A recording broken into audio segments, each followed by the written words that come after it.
Hey, what's up everybody? I thought I'd make a video of some charging issues I was having with my car. Um, that way maybe it'll help out anybody else that has a 94 or 95 Mustang. Because it was kind of a pain in the ass. I chased my own tail with it. That may just been me. Maybe somebody else wouldn't have that much trouble, but I did. So that's why I'm making a video. Anyways, so what I had was I was noticing whenever I'd start my car up, my wideband, I have Innovate DLG1 widebands. It was throwing an error code, an E9 error code, which is low voltage. And I thought, well, it's been 5 years. Maybe my Optima battery's going bad and I need to get one. So I replaced my Optima battery, bought me a brand new battery, put it in, fired up the car, still having low voltage. So I thought, okay, I didn't think I had issues anywhere else. I really thought this was going to be gauge related. So I tore apart the dash thinking, well, maybe it's in the wiring of that gauge or something. Some reason my gauge is, not getting enough voltage. So I started rewiring, back behind the gauge cluster. That's where I got my wiring for my wideband and stuff. Did a little rewiring, chased down some wires. Couldn't find anything. So started the car back up, checked the voltage at the battery, which I should have done first. Didn't have any voltage, or I had 12 volts there. And whenever the car was running, it would slowly start to go down, but I should have had 14 volts there and I didn't. So I thought, well, there it is. I should have skipped a step. I got a bad alternator. I just didn't think I had a bad alternator. It was only a few years old. So I went to AutoZone, got me a brand new alternator,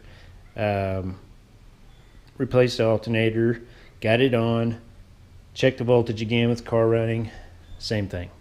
I'm like, what the hell is going on?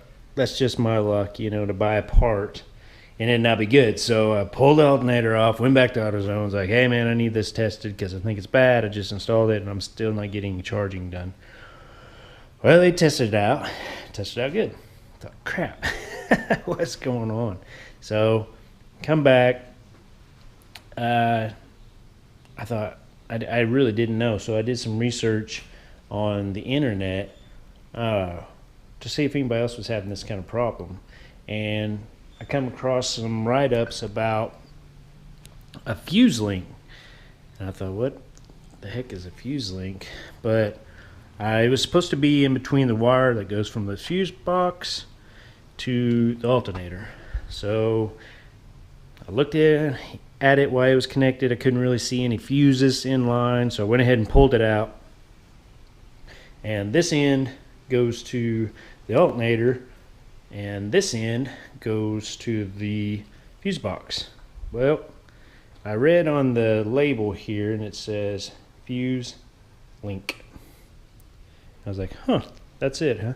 I thought maybe it was underneath that Hink Street there stuff. But nope, turns out these two wires are your fuse link. And mine is clearly blown out. You can see right there. Boom. Not passing voltage. So I thought, perfect, found my problem. Poor design. I'm not really impressed with Ford's engineering on a piece of wiring like that, but whatever. So I replaced that. It was Sunday, so there really wasn't any part stores open at the time. I was going to make my own, and I went to search it, but I couldn't find all the parts, so I ended up ordering one from American Muscle. And I don't know if you guys can see, but I paid 45 bucks for it. It's a nice piece. It really is. In my opinion, it's very overpriced. I could have built the same thing for every bit of 20 bucks. I mean, 20 bucks or less, honestly. But anyways, like I said, I was going to build my own. I just couldn't find the parts at the time. Went ahead and ordered it from American Muscle, 45 bucks. 2 days later, I had it, put it on. Thought, man, that's the problem. Fired up the car, Yeah, same problem. So now at this point, I got a new battery, I've got a new alternator, I've got a new cable, and still didn't know what was going on. So I thought, man, I'm at a loss here. I'm not getting any voltage. You know, I've got 12 volts here, but I'm not getting any. I should have 14 when the car's running. I just couldn't figure it out. I thought, what's going on? Well, I thought maybe my terminals were bad. So I put in some of these brand new terminals. They're nice. They're gold. They're supposed to pass a little bit more clean current through them and stuff. And I like them also because they got little inputs. I don't know if you can see, for accessories and stuff. Like what I have, you know, I like them anyways. They're gold. I wish they wasn't gold. I don't like the gold, but whatever. I think they're pretty nice. So I replaced them because I thought maybe my terminals might have had a little corrosion that I just wasn't seeing. Whatever, they were old. They were factory terminals. Yeah, fired up the car. Still same problem. Still not getting a charge here. I'm almost at a loss at this point. I'm like, what is going on? I can't believe I got a short somewhere in my entire system, or my system somewhere, that I've got to track down one piece at a time, one wire at a time. So I went back to the internet to do some homework, to do some research, and I come across an article where a guy was talking about the same issues, and one of these cats that replied back to him said, "Hey man, is your dash out?" I thought, crap.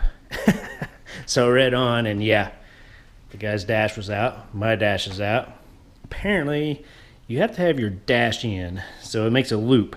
So you gotta have your dash plugged in. When your dash is plugged in, it makes a loop, comes back, tells the alternator to start charging. Boom, starts charging. So my problems went away, but it was the fuse link. To make a long story short, I just had to throw in the dash thing in case you do pull your dash out.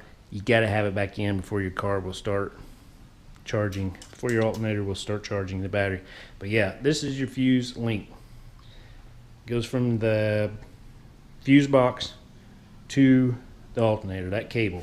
That's your fuse link right there. So if you're having charging issues and you can't find it and you're looking for a fuse, you know, it's not, there is a fuse in there for the generator, check that.